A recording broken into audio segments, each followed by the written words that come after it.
बूढ़ा आदमी, युवा पत्नी और चोर।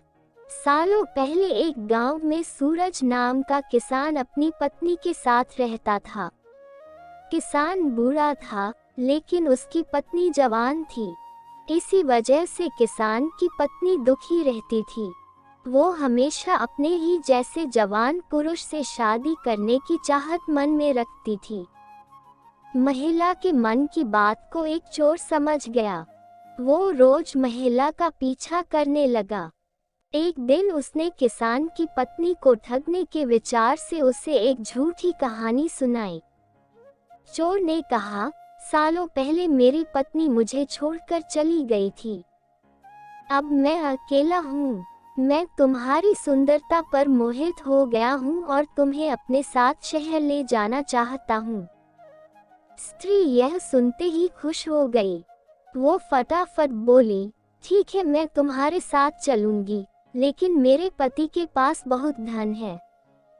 पहले मैं उसे ले आती हूँ। उन पैसों से हम जीवन भर आराम से रहेंगे। ये सुनकर चोर ने कहा कि ठीक है, तुम जाओ और लौटकर इसी जगह आना, मैं तुम्हारा इंतजार करूंगा। स्त्री घर पहुंची तो देखा कि पति गहरी नींद में था। महिला ने सारे जेवर और नकदी को पोटली में बांधा और चोर के पास चली गई। किसान की पत्नी को आते देखकर चोर के मन में हुआ, अब मैं बहुत जल्दी धनवान बनने वाला हूँ। बस अब इस महिला से पीछा छुड़ाने की तरकीब निकालनी होगी।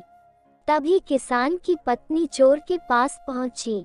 उसके पहुंचते ही दोनों दूसरे शहर की ओर निकल गए।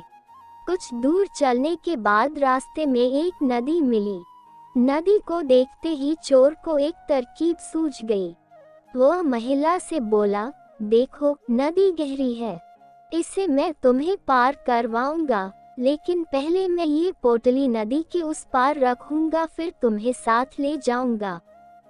स्त्री को चोर पर पूरा विश्वास था। उसने कहा, हाँ, ऐसा करना ठीक रहेगा। फिर चोर ने कहा, देखो, तुमने भारी जेवर पहने हैं, ये जेवर भी तुम मुझे दे दो, ताकि तुम्हें नदी पार करने में कोई बाधा न हो। ये सुनते ही किसान की पत्नी ने अपने सारे जेवर चोर को दे दिए। पोटली में बंधा धन और महिला के जेवर लेकर चोर नदी के पार चला गया। महिला उसके लौटने का इंतजार करती रही, लेकिन वो फिर कभी लौटकर नहीं आया। अब महिला को बहुत दुख हुआ और उसकी आंखों से आंसू बहने लगे, लेकिन पछतावे के लिए तब तक बहुत देर हो चुकी थी। उसका सारा पैसा और जेवर लेकर चोर जा चुका था। धोखेबाजी का फल हमेशा बुरा ही होता है। व्यक्ति जैसा बोता है, वैसा ही काटता है। इसलिए कहा जाता है कि हमेशा हर रिश्ते में ईमानदारी दिखानी चाहिए। तो दोस्तों, आशा करता हूँ कहानी आपको अच्छी लगी हो तो लाइक और शेयर जरूर करना। और ऐसे ही कहानी सुनने के लिए हमारे YouTube चैनल से जुड़े। धन्यवाद।